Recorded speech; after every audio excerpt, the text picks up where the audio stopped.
Dixo Daily presenta.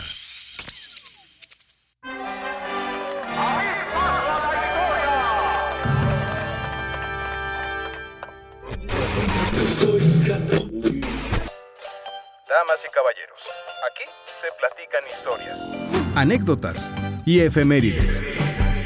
Porque jamás la historia se atrevió a tanto. Con Alejandro Rosas.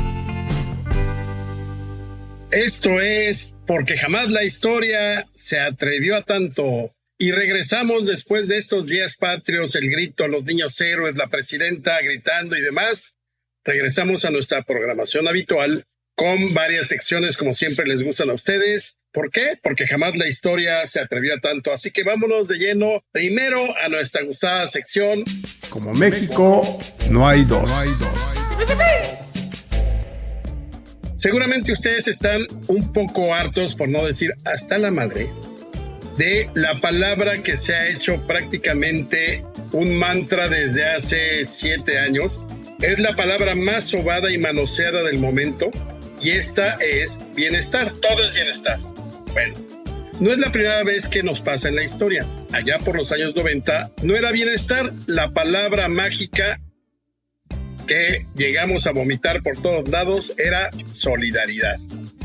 Y es que el sexenio de Carlos Salinas de Gortari en 1989 comenzó con un bombardeo mediático de su gobierno para posicionar el famoso Programa Nacional de Solidaridad, que a la vista así parecía ser un proyecto así muy noble, por medio del cual el gobierno y la sociedad se unían fuerzas por un mismo fin: sacar al país del rezago y la pobreza.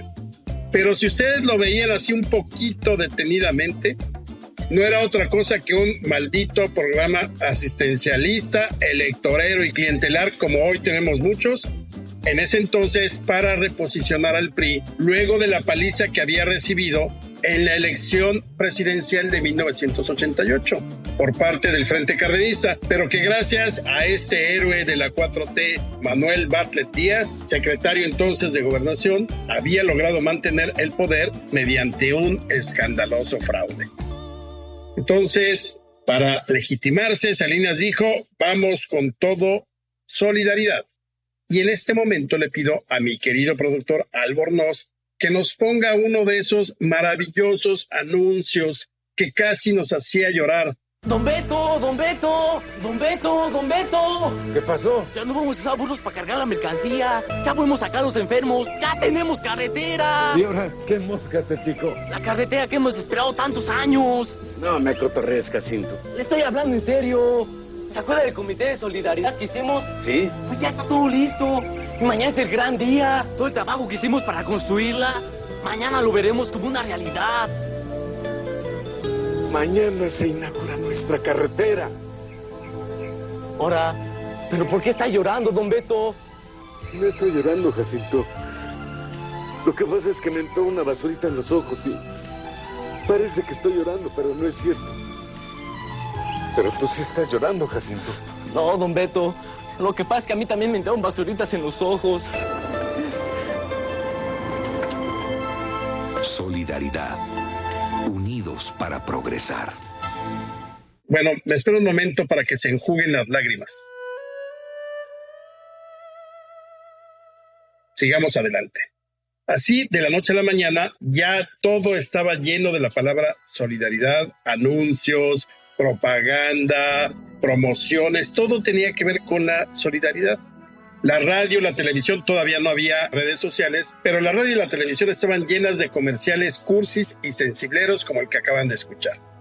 Pero, obviamente, la política mexicana siempre se rebasa a sí misma, siempre puede demostrar que es más cursi que la anterior, y cada gobierno puede demostrar que puede ser peor que el anterior. Estamos hablando más o menos igual de 1989, es el régimen de Salinas de Gortari, y de pronto se pusieron de moda los videoclips musicales con causa.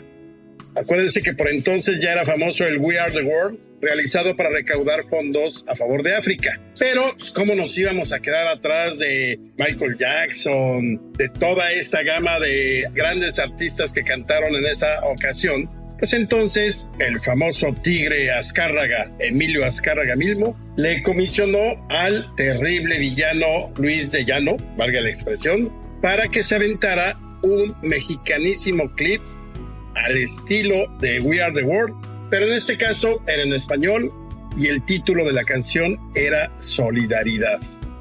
Y era interpretado desde luego por cantantes de moda, pero también había actores que ni venían al caso con la cantada, pero la cosa es que todos aparecieran cantando, casi todos eran los elencos de las series del Canal 2 en ese momento. Y por ejemplo en las pantallas veíamos desfilar a Lucía Méndez, Verónica Castro, Manuel Mijares, Angélica María, Daniela Romo, Rocío Banquel, Vicente Fernández desde luego, Lola Beltrán, grupos como Garibaldi y Pandora, además de Rigo Tobar, todavía vivía entonces, entre otros.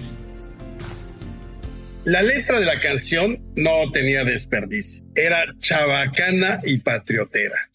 Y bueno, le pido a mi querido Albornoz que nos lleve hacia ese año, quizá era 91, 92, finales de los 80, ya era el sexenio de Salinas de Gortari, y escuchemos esta joya de lo naif y de lo cursi en la historia mexicana, solo equiparable a las cosas del bienestar en las que vivimos. Gobierno y pueblo hacen la fuerza, el campesino y la gran empresa. Unidos por naturaleza, que viva México y florezca.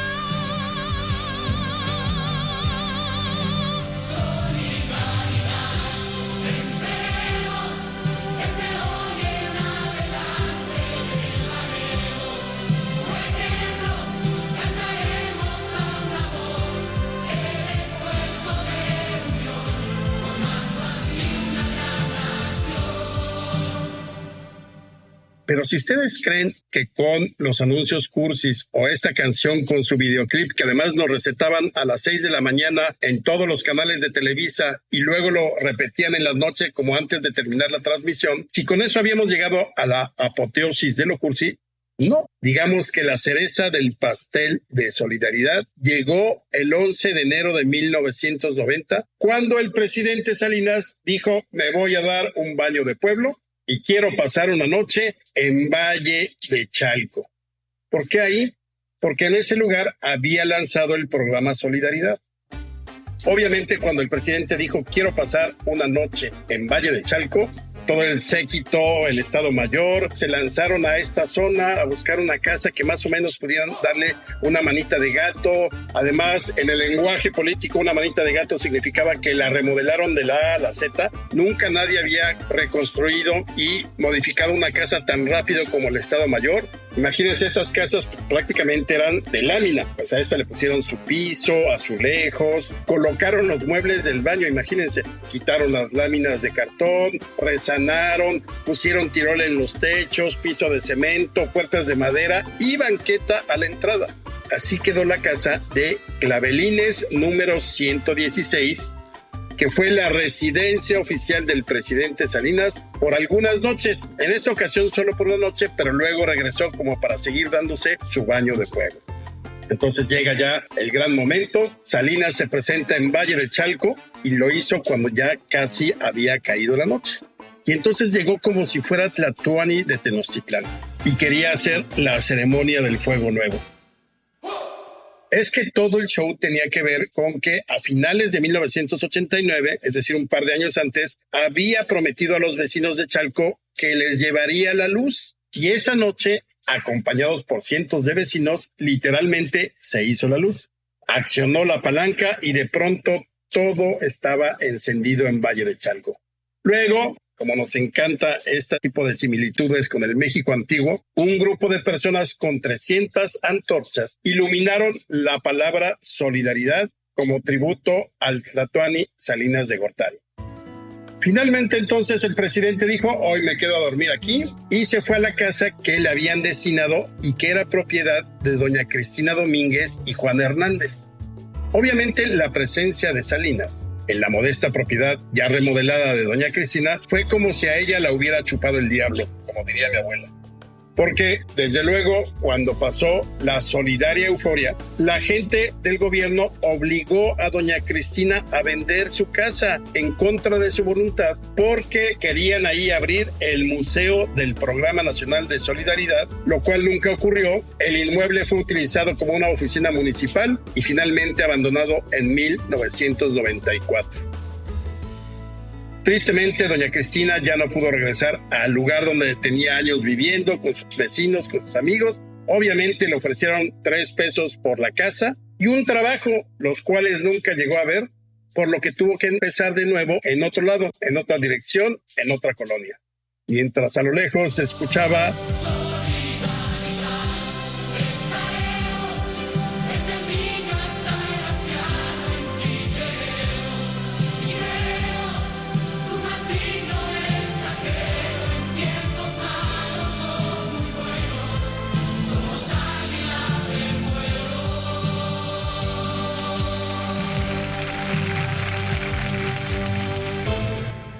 Rasúrense de arriba, rasúrense de abajo, lávense los dientes porque acaba de iniciar nuestra sección.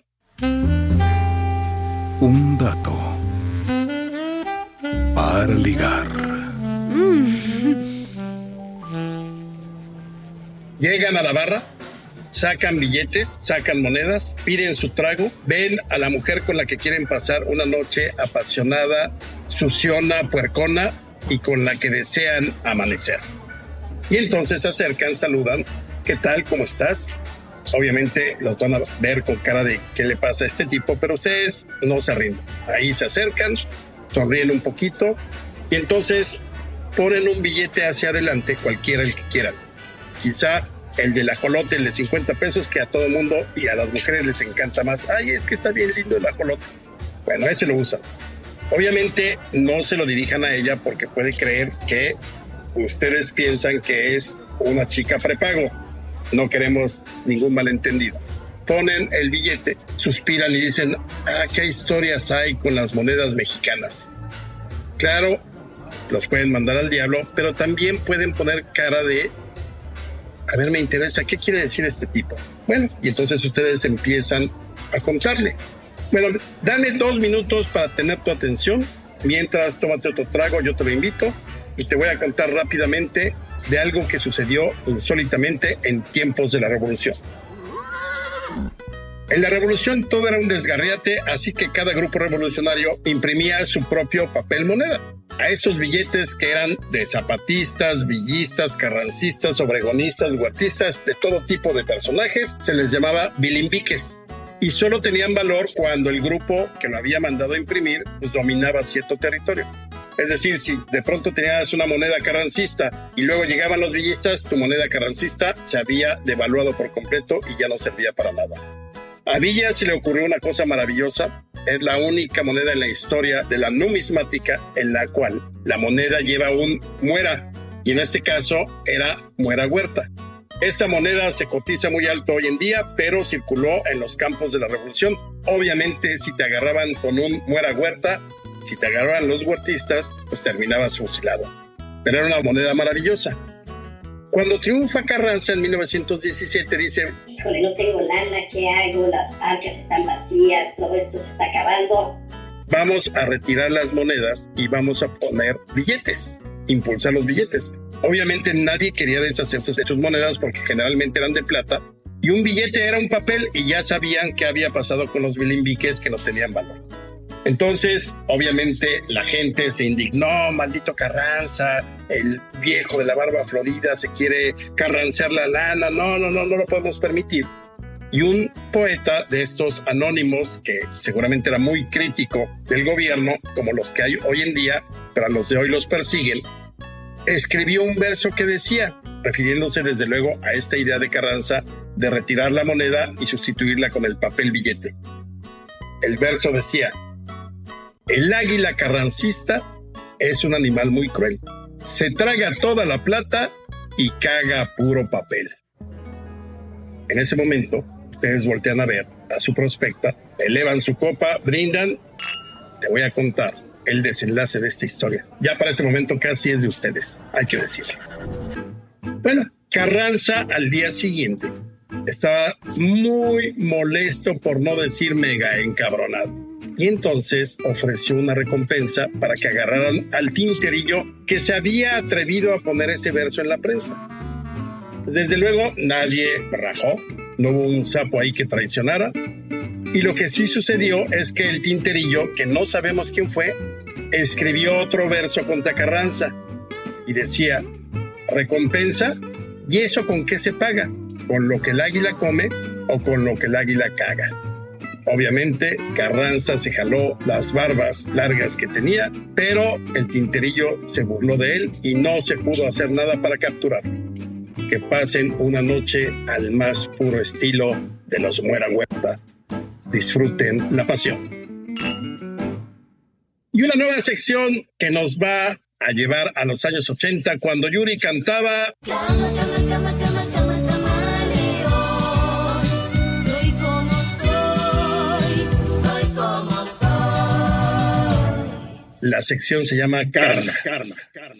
Y ahí les va que a principios del siglo XVII, más o menos por 1608, 1615, la sociedad novohispana recibió con júbilo la llegada del nuevo arzobispo de México. Todo el mundo estaba feliz porque llegaba don Fray García Guerra. Además, la humildad era la mayor de sus prendas morales y todo el mundo sabía que su vida era el servicio. El arzobispo además contaba con la amistad de dos monjas profesas que estaban rezando fervorosamente y además buscando fondos para poder fundar un convento de Teresas en la Ciudad de México. Entonces, las dos monjas iban con el arzobispo y le decían: oiga, échenos la mano, mire, necesitamos dinero para fundar nuestro convento, por favor.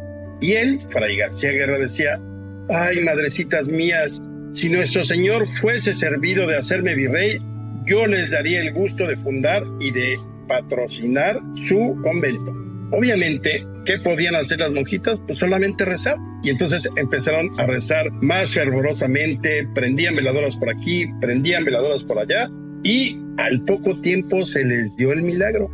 Fray García Guerra fue nombrado no solamente arzobispo, sino también virrey de la Nueva España, y gobernó la Nueva España de 1611 a 1612. Sin embargo, como suele suceder con todos los que llegan al poder, pues en 2x3 perdió el piso, se subió a un ladrillo, se mareó y los demonios del poder quedaron en libertad. Y entonces el hombre que había sido sensato y servicial desapareció para dar paso a un virrey soberbio que se creía definitivamente ungido por Dios. Una vez que ocupó el palacio, todas las promesas se desvanecieron. Las dos monjas dijeron: oigan, pues hay que decirle al virrey. Y él nos dijo que si llegaba a ser virrey, que nos iba a ayudar con el convento. Obviamente las ignoró. Y en cambio, como buen gobernante caprichoso y autoritario, mandó hacer un tren. Eso no tiene que ver. Mandó construir una plaza de toros dentro del mismísimo Palacio Virreinal. ¿Cómo la ven? En uno de los palacios que hoy se llaman de los patios del Palacio Nacional, ahí mandó construir una pequeña plaza de toros porque le encantaba. Obviamente, las monjas se indignaron y desde luego jamás hubieran abrigado un pensamiento negativo contra el virrey, pero le recordaron la promesa y prácticamente le dijeron: quien no cumple su promesa se las ve con el diablo. Y él se reía, jajaja. No era con el diablo, pero sí lo esperaba la ira de Dios. A unos días de inaugurar la plaza de toros dentro del Palacio Virreinal, hubo un pequeño temblor que impidió la inauguración. Y ahora sí, cuando cambiaron la fecha y estaban a punto de inaugurar, otro temblor, ese sí, de mayores proporciones, destruyó parte de la plaza. Ya no hubo una tercera vez para la inauguración de la plaza, porque unos días antes resulta que el virrey sufrió un accidente que lo llevó a la tumba. Desde luego las monjas no pudieron celebrarlo, pero creyeron que sí existía la justicia divina. Así que el virrey, arzobispo Fray García Guerra, se encontró con que sí existía el karma. Y vámonos a nuestra última sección de esta semana, de las que me encantan, ya saben, Camilo Macabro me gusta. Vámonos a bailar ¿con quién? Bailar con la más fea. Fíjense, el pueblo de Tlalpan, al sur de la ciudad. Sábado, 9:15 de la noche. Ahí se reunía un grupo de personas en un círculo espiritista con un médium que se llamaba Luisito. Se reunían en círculo, se tomaban de las manos y empezaba la sesión espiritista. Obviamente en 1942 lo extraño no era que la gente se reuniera para hablar con los espíritus o con los muertos. Lo más extraño de toda esta situación es que uno de los asistentes era el expresidente Plutarco Elías Calles, que asistía a ese círculo espiritista desde su regreso del exilio en 1942. ¿Por qué era extraño? Porque acuérdense que Calles había metido al país en una guerra religiosa entre 1926 y 1929. Además, era un jurado enemigo de la iglesia, no creía en nada más que en la ley, era casi un ateo, pero curiosamente, yo creo que porque el miedo no anda en burro, ya casi hacia el final de su vida encontró la fe en el espiritismo. Entonces, lo curioso es que Calles iba a las sesiones espiritistas todas las semanas. Y afortunadamente, el Círculo de Investigaciones Psíquicas nos dejó todas las minutas de las sesiones que se realizaban ahí con el médium Luisito en el pueblo de Tlalpan. Ni siquiera en las sesiones espiritistas Calles dejó de ser el jefe máximo. Mandaba llamar un espíritu que se hacía llamar Botitas, cuantas veces quería, le decía manifiéstate y se manifestaba, desaparecía y otra vez se manifestaba. Luego se trajo en esas sesiones espiritistas al espíritu de Rubén Darío, que además quería entablar una amistad con Calles, y también dejó un poema dedicado a México. Otro espíritu le dijo a Calles, oiga, ya relájese, olvide su pasado político y mejor escriba sus memorias. Entonces Calles era muy feliz yendo al círculo espiritista hasta que en octubre de 1945 cayó muy gravemente enfermo. Todavía tuvo tiempo de ir a una última sesión espiritista y los espíritus ahí le dijeron, ¿sabe qué, jefe máximo? ¿Sabe qué, don Plutarco? Se acerca el fin, pero no debe de tener usted miedo. Qué bueno que no tuvo miedo porque Plutarco Elías Calles falleció el 19 de octubre de 1945. Pero por más increíble que parezca, por más asombroso, por más insólito, Calles regresó pocas semanas después de su muerte a las sesiones espiritistas. Pero, desde luego, ya no encarnado, sino como espíritu. Entonces, a él lo invocaban y de acuerdo a las minutas que se pueden consultar en el archivo Calles Torreblanca, dictó varios mensajes. Imagínense a Calles, el duro, el recio, el que se dice fue uno de los autores intelectuales de la muerte de Obregón. Yo no lo creo, pero era duro, era el jefe máximo. Imagínense el espíritu de Calles diciendo, qué hermosa realidad al ver mi mundo como si aún existiera en él. Después de tanto sufrimiento me encuentro disfrutando de una vida más humana, sin tanta crueldad. O échense esta. ¿Cómo hubiera deseado salir con bien de la operación para no haberles causado tantos desvelos e inquietudes y estar en condiciones de corresponderles con mi gratitud y cariño? Eso es lo que le decía a su hijo Rodolfo, que asistía a las sesiones espiritistas. Y agregaba, el espíritu de Calles, ojo, me siento feliz, muy feliz. Esta compensación que estoy recibiendo borra todos mis sufrimientos. Y la conclusión de Calles, espíritu, era maravillosa. La vida espiritual constituye mi nueva felicidad. Obviamente, el espíritu de Calles empezó a estar presente en varias sesiones después del 19 de octubre que había fallecido. Y además, le encantaba describir lo que estaba viviendo en el otro mundo. Por ejemplo, hay otra minuta donde Calles deja este mensaje. Mi vida en estos momentos se concreta a conocer los diferentes planos del espíritu y me es permitido visitarlos todos. Esta es una comunicación del 22 de noviembre de 1945. Pero la que más llama la atención es cuando el espíritu de Calles se encontró primero con su amigo Álvaro Obregón, se dieron abrazo, dice que todo el mundo le sonrió, y luego juntos se encontraron con Carranza. Y resulta que Carranza todavía no los perdonaba por lo de Tlaxcalantongo cuando lo asesinaron. Estaba un poco enmohinado todavía don Venus.